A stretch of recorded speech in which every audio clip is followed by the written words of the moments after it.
If your Halloween plans include a haunted house, you might want to think twice. The allure of the unknown, the thrill of facing your fears, and the excitement of a good scare can be irresistible. But sometimes, the stories that surround these places are more than just tales. They are warnings. You might want to think twice. The house in question was not just any haunted house.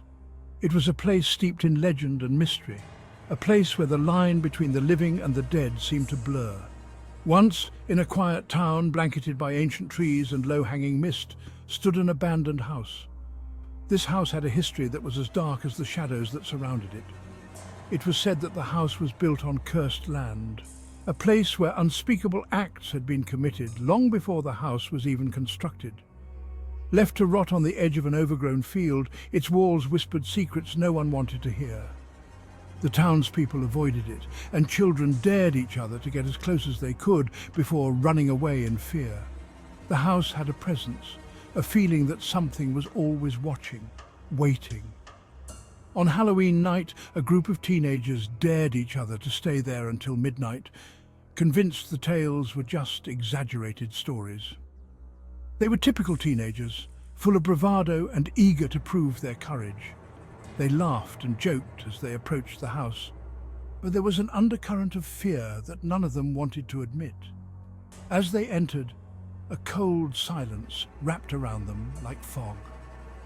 The air was thick with the scent of decay and something else, something they couldn't quite place.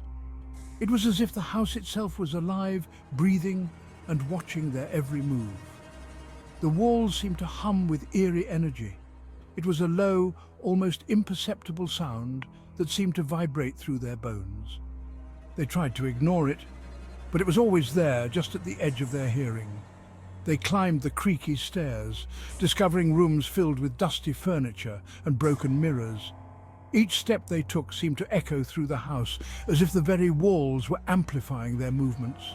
The mirrors, cracked and dirty, reflected distorted images of themselves, making them feel as if they were being watched by something unseen.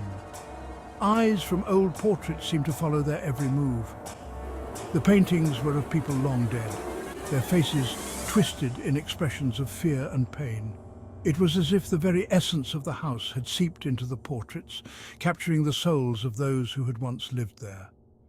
Emma, one of the teens, found a perfectly preserved journal on a nightstand and began to read. The journal was old, its pages yellowed with age, but the writing was clear and legible.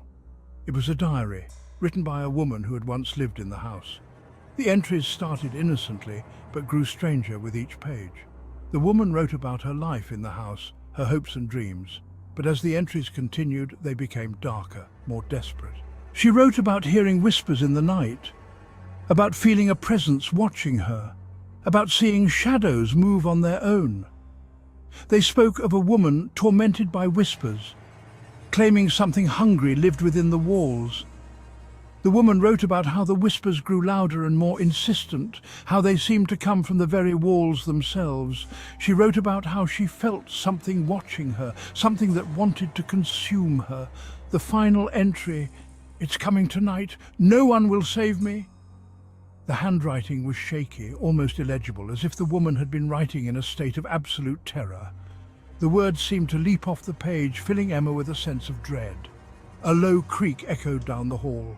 It was a sound that seemed to come from everywhere and nowhere at once. The teenagers froze, their hearts pounding in their chests. They looked at each other, their bravado gone, replaced by fear. The group froze, hearing a raspy voice whisper, "No one will save you." The voice was low and guttural, as if it was coming from the very walls themselves. It was a voice filled with malice and hunger, a voice that seemed to promise pain and suffering. Suddenly, the front door slammed shut, and the lights flickered out. The house was plunged into darkness, and the teenagers were left standing in the pitch black, their only light coming from the faint glow of their phones. They tried to open the door, but it was locked, as if the house itself was holding them captive. They ran, but every door was locked. One by one, they vanished, until only Emma remained, clutching the journal in terror. She could hear the others screaming, their voices echoing through the house, but she couldn't find them. It was as if the house was swallowing them whole one by one. She felt hot breath on her neck. It was a sensation that sent chills down her spine. She turned, but there was no one there. She was alone, or so she thought. The feeling of being watched, of being hunted, was overwhelming. The next morning, the house stood silent. The sun rose, casting a pale light over the house, but it did nothing to dispel the darkness that seemed to cling to it. The townspeople found the house just as it had always been, silent and empty. No sign of the teenagers, just the journal, with a new entry. The handwriting was different, more jagged and erratic. It was a single sentence, written over and over again. No one will save you. To this day, anyone who enters swears they hear echoes of terrified screams and footsteps that never reach the door. The house remains a place of fear and mystery, a place where the line between the living and the dead is blurred, and where the whispers of the past continue to haunt those who dare to enter.